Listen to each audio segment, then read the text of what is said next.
Aaron Glenn was officially hired by the Jets. And, I know a lot of people are excited about that. Just, from what I've heard about Aaron Glenn, just real good leader of men, worked his way up, obviously former player. Jets, actually, he was a Jets first-round pick, as you guys can see here. Became a personal scout for the team. And like you said, now he's becoming their head coach.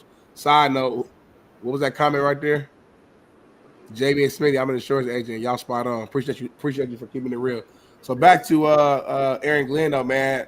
How do you feel about the hiring here with the Jets, number one? Number two, should they keep Aaron Rodgers? That's the question. So how do you feel about the hiring of Aaron Glenn, number one? Number two, should they keep Aaron Rodgers as QB1? Listen, I like Aaron Glenn. Don't think he's a very good coach. Really? I've watched him personally. No, yeah. I told you, well, just a year and a half ago, you and I were talking about firing him. I mean, we have the clip. I showed film, and I'm like, look at how ungapped sound this shit is. Look how bad this shit is. Then they get some players, and the motherfucking defense is pretty good. But if you really look at it still, they won in a lot of shootout games. And if their offense isn't that good, their defense still, if you look at the numbers, really wasn't that great. And then when they got injured. A lot of injuries, though. And then my point is when they got injured, they got even more exposed. And I don't believe he's a very good coach. And I said it a year and a half ago, I would never hire a DB coach again to be my DC. Now, on the flip side, I also mentioned yesterday on Bailey's show, I said, listen, I love the kid. I love Aaron Glenn. I like everything he stands for, watching the Hard Knocks, his interaction with the guys, the players love him. That sometimes carries over X's and O's. And if those cats run through a wall for you, guess what? You might be able to fucking call bananas and Baker and apple juice, and the motherfuckers still go see ball, hit ball, and you're unsound as shit. That's what I'm saying right now. I don't know about the X's and O's. I'm not in the room with them, but I think that the guys will run through a wall for. I do believe that's where I'm at with it. But let me ask you this. Talk to me. What's the difference between him and Salah? Salah needs a notebook to say his speeches. Aaron Glenn don't. It's going to come from the heart. It's going to come with passion. He's different. They're both defensive-minded coaches, right? But I'm trying to – in style of leadership is different. From what I'm told, listen, I don't know. I'm just giving you my information.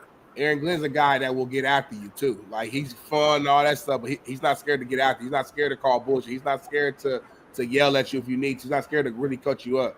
Robert Salah, I think he's a really good coach, defensive mind, but as a head coach, Robert Salah comes off as a guy who's a little too friendly. From what I saw, videos, Hard Knocks, clips, whatever. To me, Robert Salah was trying to be too much of your friend, and it has to be that balance of it's okay. Like JB, you were a player's coach. I would call you a player's coach, but you go also get after the players too at the same time. Sometimes you can be too friendly. I had a D-line coach in college. I'm a not say his name, not my first coach. My shout out to Chad Wilt. Chad Wilt will get after you. I love Coach Wilt. My second D-line coach, great human being, great guy. If I see him today, I shake his hand, give him a hug. Good person. Way too nice. And for the quote unquote shitbirds on the team, the knuckleheads, they can feel that and read that, and they would take advantage of that, and they would punk them and disrespect them. So my point being is, it has to be that balance, and I just think that Robert Salah didn't necessarily put out not fear, but like a respect factor. I don't think he just forced that. I think Aaron Glenn has the opportunity to do that differently with the New York Jets. But why? See, I'm just trying to be macro level here. It's the same guy. Is my whole overall point. I don't want to mention the macro level. We gotta get a shirt with macro on there. Macro over micro. That shit's kind of funny a little bit. I don't want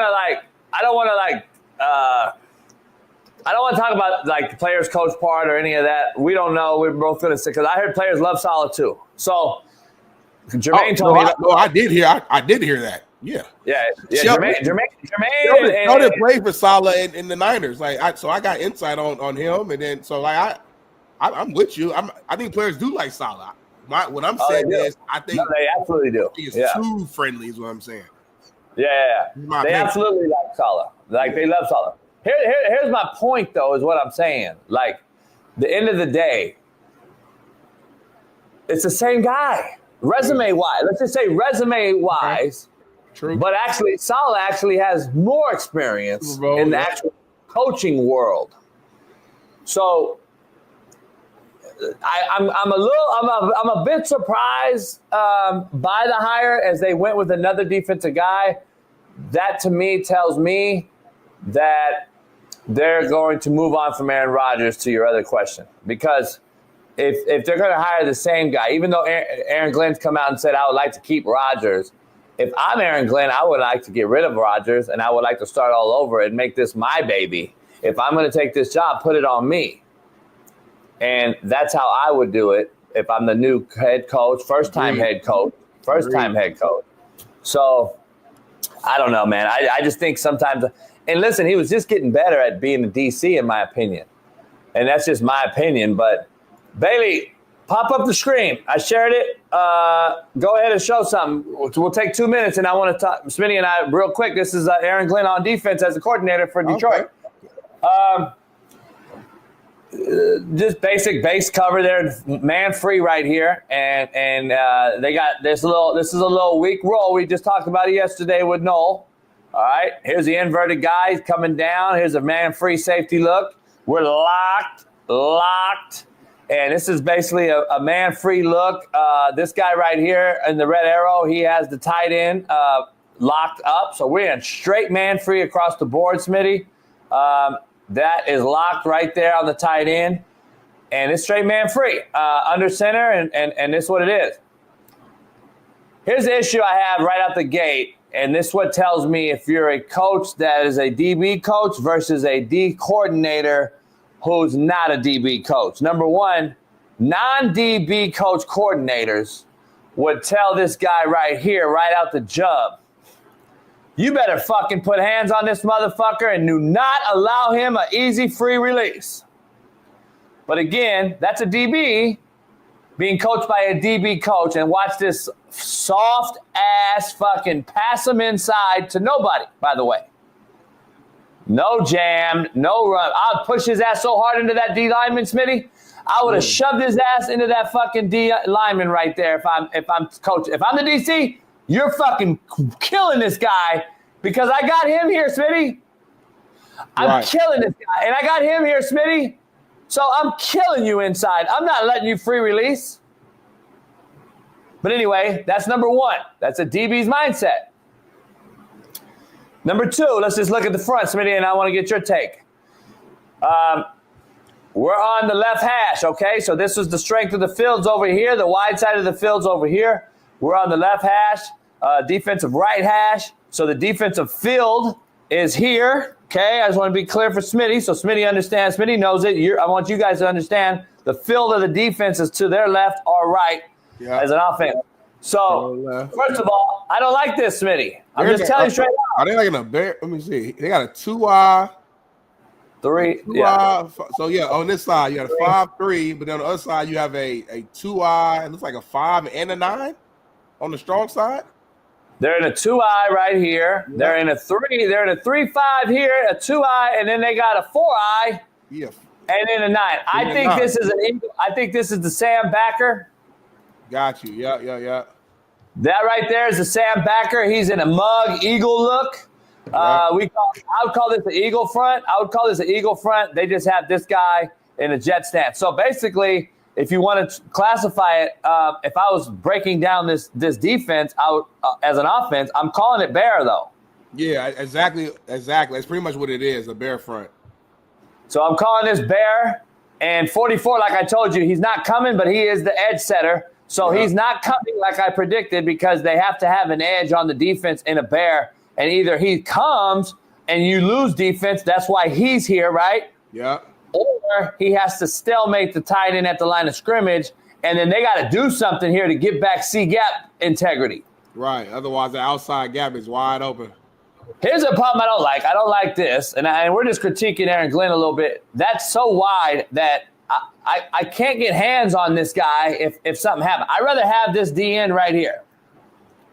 Agreed. I want him tighter, Smitty, so I can actually see and take on things. This is too long for me to engage. If this allows this tackle, Smitty, to double team the 3 tech with the guard. and climb to that backer so easily for sure. And I know these are NFL guys and they're freak athletes, but it makes the end's job so much harder to close down that line. Smitty, you want this guy. If you're the DN, you want to be close enough to him so I don't let him get to the 3, right? 100%. Yep. Put hands on him. Put hands on him. Make that 3 technique job easier. And again, it makes your job easier. Assuming this is let's say this was a handoff down the middle. Now you close down and you can make that play on who's that Swift, right? It just makes your job a little harder. Now again, I don't know. Obviously, we didn't watch film that week, and we don't know exactly what they're being taught or why they're doing this or that.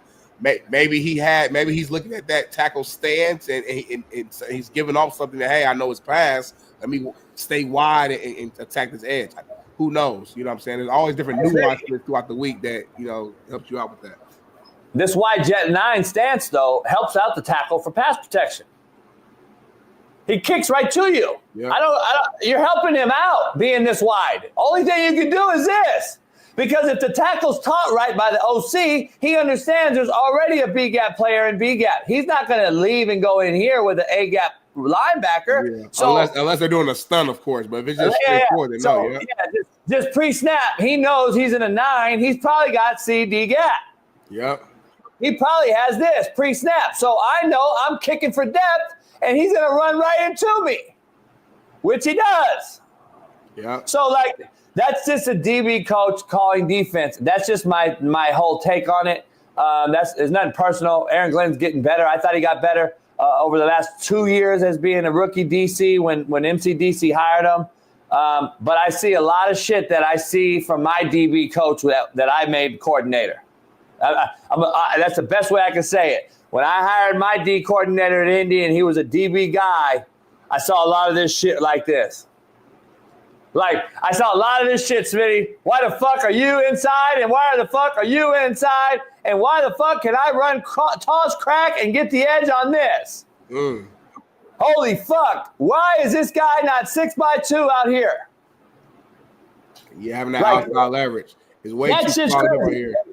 And why is the 9 technique out here with the fucking tight end? And why is 43 not even... 43 don't even have space to align. He's walking sideways because the fucking 9 technique's so goddamn wide. He's in my spot. Let's watch this real quick. Last one. Look at this comboggled of shit. I would have this guy out here, and I'm just talking. I don't know the scheme, but I'm just telling you what alignment by assignment pre-snap to make the offense seem all right. At least they know what the fuck they're doing. This guy needs to be out here so I can take on toss crack. I can understand that I'm the fucking flat player. I'm the edge, whatever. There's a lot of toss crack possibilities right here, Smitty, that I can do. I can send him right here, crack him, wrap him. I can do all kind of shit out here on the edge. Same here. It must be look at this. This has to be a twist or a game or something. If you look at the left side of the line, you got 93 and 54. You have a 3 technique lined up right next to a 5 or 4. Look like that. Something's off. There has to be a game or something. Go ahead and play this. I'm looking at this guy's stance. It has to be a game or something's going on. Maybe 93's going to wrap around. Smitty, they love man free. I'm going to tell you straight out. They love man free. One more time. Let me see. I'm trying to see everybody. Yeah, let me see this. The end went inside. I think this was some sort of game action or something that they had going on. And people got to understand. People in the chat can say, well, they made the play. Well, football players make plays, not the scheme. Let me be clear. This is a bad scheme on offense trying to cut off a 3 technique or a 5 technique on the back door with the backside tied in and tackle. It's not going to happen in the NFL. So this right here, you're never getting 93 cut off. You're not blocking Big Smitty like this on the backside of outside zone. He's going to beat that all day long. So, you got to put a hand on him right here. Tackle. You got to put a hand on him so he can come and overtake him. Scoop block. You can't just leave. 79's got to get there. 79 is got to cut that off, and you got to help out with a hand so that tight end can come over and take him over. Fuck him, Smitty. I'll hold him with my QB on boot game. Right. He ain't screaming down that 4 gaps to make the play. But the 5 technique can, which he does. 100%. So anyway, I'm giving you a perspective of both sides of the football. But yeah, listen, this is why this defense gets gashed often in shootout type of games. When they play the teams like Washington and the Eagles and fucking Tampa Bay who could score points, teams they lost to this year is because their defense is in a lot of man free. And when you're in a lot of man free, Smitty, you become susceptible to a lot. So that's it, Bailey. Let's get back to the business. That's just my take on Aaron Glenn. But listen, he got a head job. I don't think there's big time difference than him and Salah. I think Salah has more experience. They kind of repeating, deleting. That's what they're kind of doing. And that if I'm Aaron Rodgers, I would think, Smitty, that's my calling to go. Because I don't know if Aaron Rodgers can at this stage be with a DC as a head coach. Yeah. Well, I think it's better for both of them. I think Aaron should want to leave for himself. And to your earlier point, Aaron Glenn should want to take over a new team and be able to start fresh with his guys. You don't want to start there with a guy like Aaron Rodgers who's going to demand certain things. It's going to be messy. So I think if Aaron Glenn's best opportunity for success is to take full control of the situation, bring in, either a young guy or a vet who's just not as, doesn't have as much power as an Aaron Rodgers, right? I think he needs something like that to where he can actually be the clear-cut leader of the team and have full control. Let's see what he does. There's still a lot of talent on that team, man. A ton of talent on that Jets team, and maybe that defense will be reignited and ready to go. And who knows? Maybe they're able. Let's see what happens this offseason. It's gonna be an interesting offseason. We don't know what's gonna happen with Sam Darnold. Does Sam go back to the team that drafted him? I doubt it, but who knows? There's so much movement going around that we'll see. No, I agree. It's going to be interesting.